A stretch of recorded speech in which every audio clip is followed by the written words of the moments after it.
Alrighty, guys. My name is JabeTime. Aw, yeah. And today I feel like I should just talk, you know? I'll decide whether or not if I want gameplay in the background or just a normal old picture. But today, lately, I've been thinking about how I really do enjoy talking about, like, things that really interest me. And I want other people's ideas and things that they have made. I want those to be out there for people to see. I don't want to take credit for any of this at all.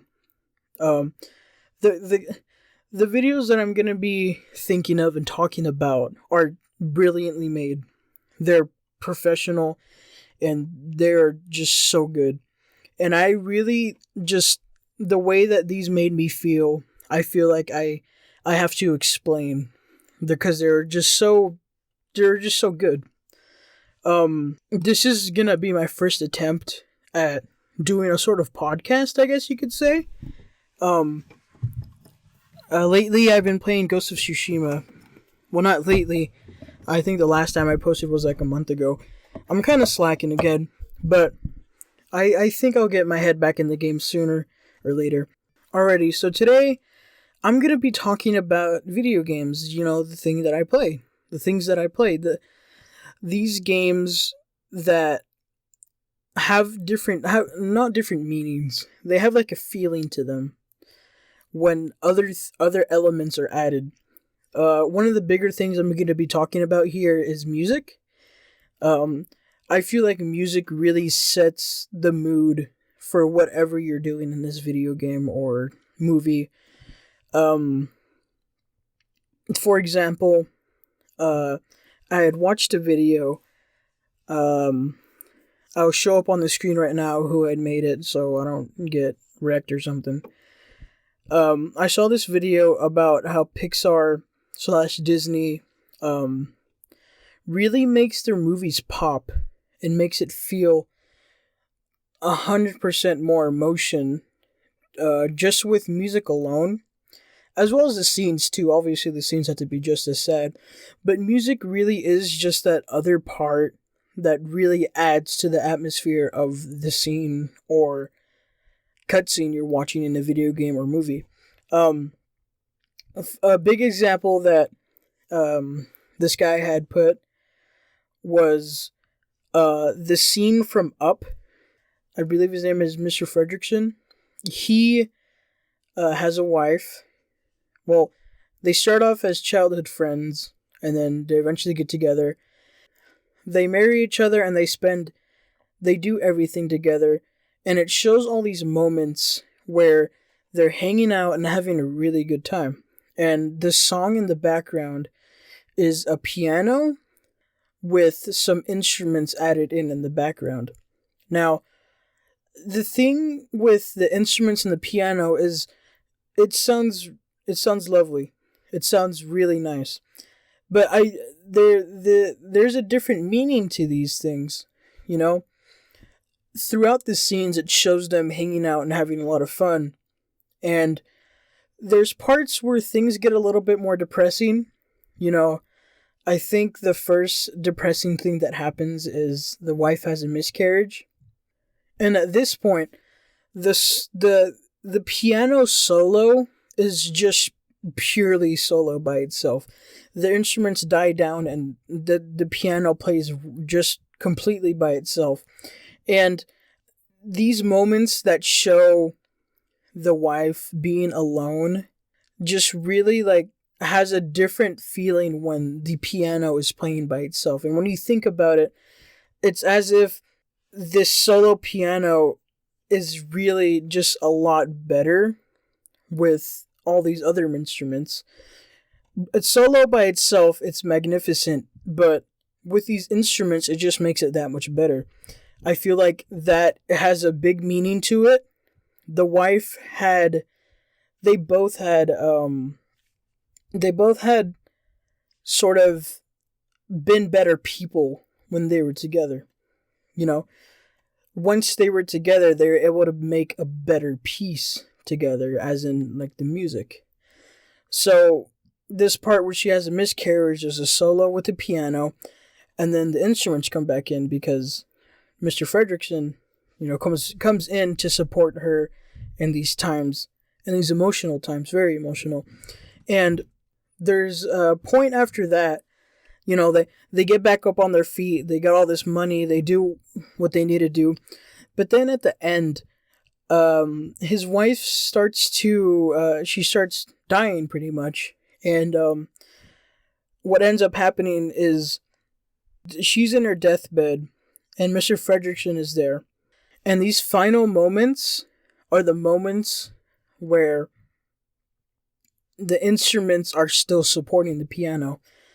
Eventually, it shows Mr. Fredrickson just sitting by himself on a bench. I believe it's in a church. And he's just alone. And once that scene comes up, the piano just goes solo and then stays solo until the end of the scene. It just really adds a certain feeling to it when you think of this piano solo being just completely by itself without any instruments to support it. It really just brings the feeling of how alone Mr. Fredrickson would feel after losing someone that he loved for a really long time. They did everything together, and having to lose something like that, something like that supports you so much, really just brings the music just really brings a whole different feeling to it.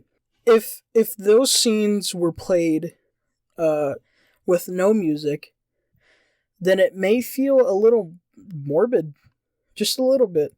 Another example is in Mario Galaxy.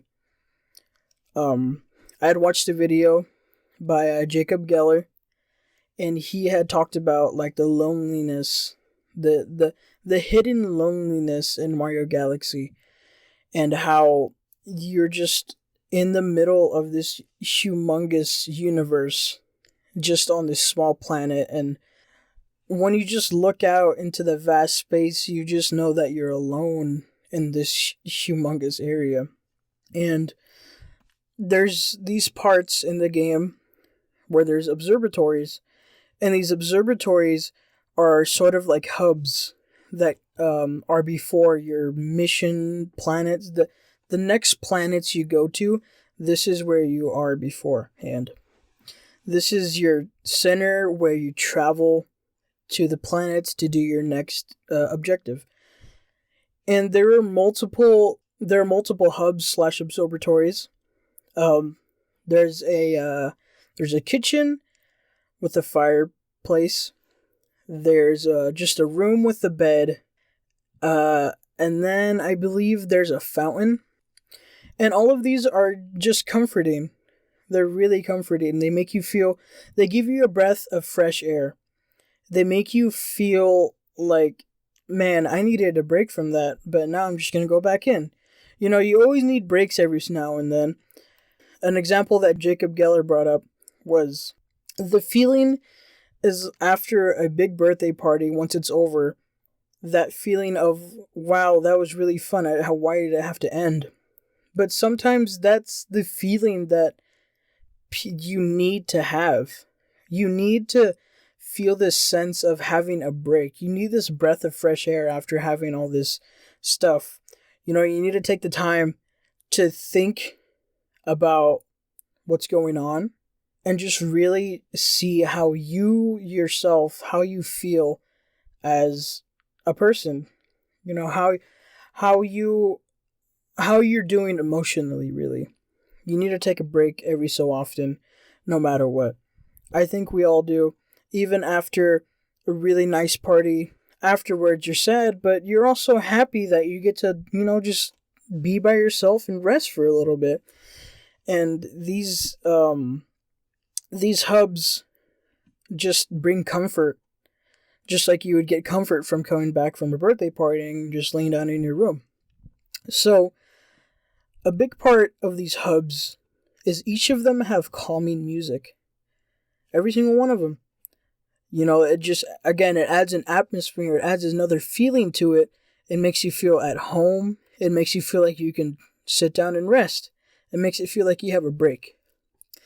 Now, the final observatory that you get to, after, I believe it's on the top of the whole space station tower thing, you get there and it's just an empty garden. And that's it. No flowers. I believe there might be some flowers. But there's nothing big about it. There's no big trees. There's no animals running around at all. It's just this feeling of just empty. But one of the biggest aspects of this specific observatory is the music. Every other observatory had music. But this one, where it just feels empty by itself just in the setting, the music just adds to it. The music that isn't actually present at all. It's just complete silence. It really brings a certain feeling of just being by yourself. Completely by yourself. No happy music to make you feel happy about being there. No sad music to make you think back on whatever you've been through. It's just silence. It really just... I see it as a moment where you sit down and it just makes you think. It makes you think about life, I'd say. Once you get to the garden, it's just, a sense of emptiness. It makes you feel like you can just wander around and just think about whatever your mind can come up with. Music in any sort of film or video game can really set the stage for how that part feels. As I said about the Up movie, it adds a different... Not only is it sad, but when you really hear how the music is playing and how these instruments are being played together, and then eventually it's just a piano completely by itself, it really just resembles exactly what is happening in the movie. Now, in Mario Galaxy, if this garden was played with uplifting music and super happy music, then it would obviously be a lot different. But it isn't. It's just complete silence.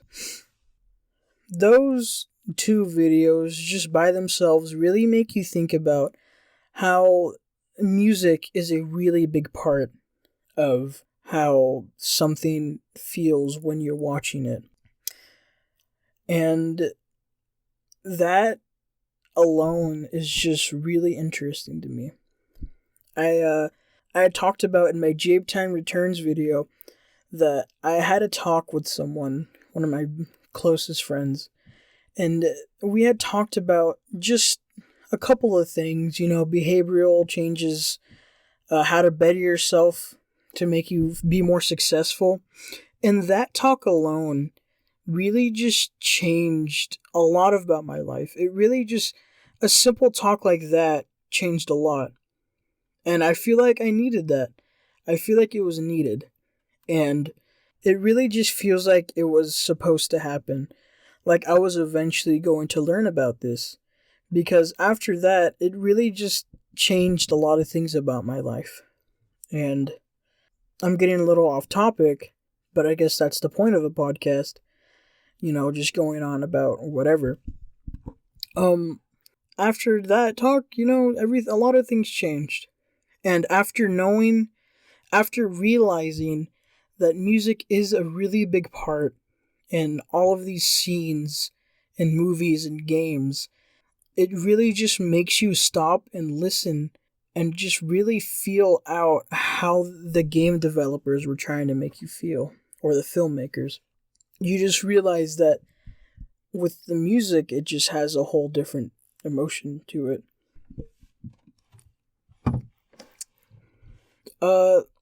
So I guess the next part I'll talk about is school.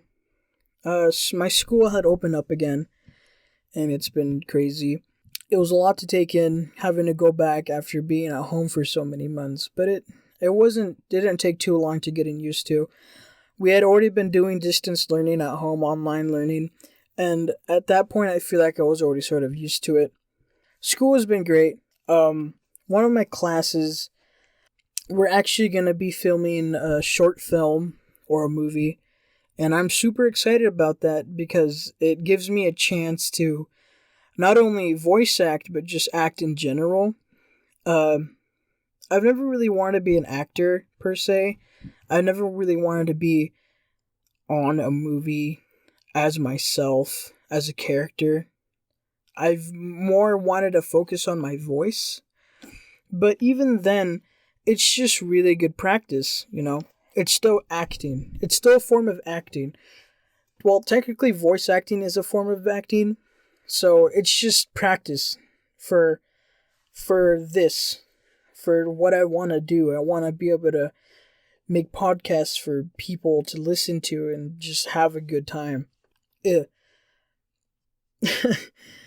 I'm just super excited. I'm excited to see what we can make, and I'm excited to act out these parts. An assignment was to make a story pitch, to make our own story to help out with the making of the film. You know, we take ideas from other people. And my story pitch was just about a boy who really wants to get their voice out there, who wants to grow really big and have their voice be heard as an entertainment source every day. And thinking about it now, it was definitely just what I want to do. Just a story about someone who grows up and becomes what they want to be. You know, a podcaster, a person who uses their voice for entertainment for millions of people. And that is a big dream of mine. You know, if that were to happen, then I would be really, really happy. So that's why I'm starting here on YouTube, just recording whatever I talk about. It's not professional. It's not perfect. But it's still practice for me to see what I need work on and just to get used to talking for all these people. Not saying that I'm going to grow up to be a humongous voice acting person, but practice is just what the best thing I feel like I can do right now to get myself to that point. I really appreciate you guys listening. It feels nice to know that people enjoy what I want to talk about.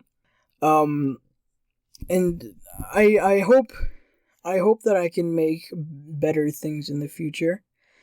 This is definitely new to me, but after some time I'm going to get a lot of practice and I feel like I can make it a lot better. But besides that, I want to give full credit to the two videos that I had referenced. The video by Jacob Geller about the true loneliness of Mario Galaxy, and then another video made by Sideways, how Pixar uses music to make you cry.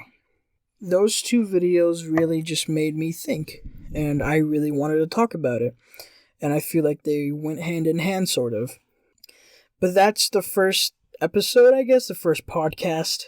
I don't know what to call it yet. This is probably going to be pretty unorganized. But, you know, practice makes perfect, and I'll get there eventually. Thank you guys so much for listening. I hope you guys have a good rest of your day, night, morning, year, life. My name is JabeTime. Oh, yeah. And I'll see you guys later. Thank you so much for listening.